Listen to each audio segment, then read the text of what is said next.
যুক্তরাষ্ট্র ও ইরানের মধ্যে সরাসরি সামরিক সংঘাত টানা নবম দিনে গড়িয়েছে। পাল্টাপাল্টি হামলায় ক্রমেই উত্তপ্ত হচ্ছে পুরো মধ্যপ্রাচ্য। একদিকে ইরানের ভেতরে টানা বিমান হামলা চালাচ্ছে যুক্তরাষ্ট্র, অন্যদিকে মধ্যপ্রাচ্যে মার্কিন ঘাঁটিগুলোতে পাল্টা আঘাত হানছে ইরান। এর পাশাপাশি চরম উত্তেজনা ছড়িয়েছে হরমুজ প্রণালীতে বাণিজ্যিক জাহাজ চলাচল নিয়েও। রোববার রাতে টানা নবম দিনের মতো ইরানের সামরিক স্থাপনায় হামলার কথা জানিয়েছে মার্কিন সেন্ট্রাল কমান্ড সেন্টকম। ইরানের আধা সরকারি সংবাদ মাধ্যম তাসনিম জানিয়েছে, রোববার দেশটির দক্ষিণ পশ্চিমাঞ্চলীয় তেল শহর আবাদানের কাছে মার্কিন মিসাইল আঘাত এনেছে, তবে এতে কোনো প্রাণহানির খবর পাওয়া যায়নি। মার্কিন হামলা প্রতিরোধের দাবি করেছে তেহরান। দেশটির সেনাবাহিনীর আকাশ প্রতিরক্ষা ইউনিটের দাবি, রোববার পশ্চিমাঞ্চলে একটি মার্কিন MQ-9 ড্রোন এবং একটি ক্রুজ মিসাইল ভূপাতিত করেছে তারা।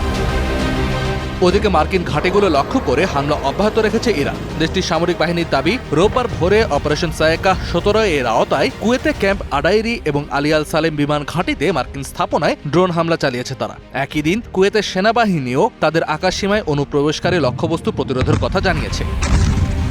এর আগে শুক্রবার জর্ডানে ইরানের হামলায় 2 মার্কিন সেনা নিহত হওয়ার কথা নিশ্চিত করেছিল সেন্টকম। রোববার সেন্টকম জানায়, জর্ডানে হামলা স্থানে নিখোঁজ এক সেনার দেহাবশেষ উদ্ধার করা হয়েছে। ধারণা করা হচ্ছে সেই নিখোঁজ মার্কিন সেনারই দেহাবশেষ এটি। এছাড়া শনিবার উত্তর ইরাকে অবিস্ফোরিত ইরানের ড্রোন সরাতে গিয়েও আরও এক মার্কিন সেনা নিহত হয়েছেন বলে নিশ্চিত করেছে মার্কিন সামরিক বাহিনী। সংঘাত ছড়িয়ে পড়ছে আশেপাশের দেশগুলোতেও। রোববার জর্ডানের রাজধানী আম্মানে বেজে ওঠে সতর্কতামূলক সাইরেন। জর্ডানের সামরিক বাহিনীর দাবি, তারা ইরানের 3টি মিসাইল ভূপাতিত করেছে। তবে ইরানের রাষ্ট্রীয় সম্প্রচার মাধ্যম IRIBর দাবি, জর্ডানের আকাবায় কিং হোসেন বিমানবন্দরে আঘাত হেনেছে তাদের মিসাইল।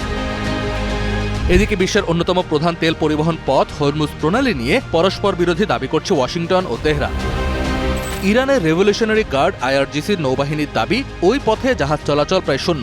মার্কিন সহায়তা পুষ্ট কোনো জাহাজ সেখানে প্রবেশের চেষ্টা করলে সরাসরি হামলার হুঁশিয়ারি দিয়েছে তারা। অন্যদিকে রোববার ABC নিউজকে দেওয়া সাক্ষাৎকারে যুক্তরাষ্ট্রের জ্বালানি মন্ত্রীর দাবি, চরম উত্তেজনার মাঝেও প্রণালী দিয়ে তেলের ট্যাঙ্কার চলাচল স্বাভাবিক রয়েছে। কিন্তু জাতিসংঘ ও অন্যান্য আন্তর্জাতিক সূত্র নিশ্চিত করেছে যে প্রণালীটিতে জাহাজ চলাচল প্রায় বন্ধ এবং হাজার হাজার নাবিক সেখানে আটকা পড়েছে।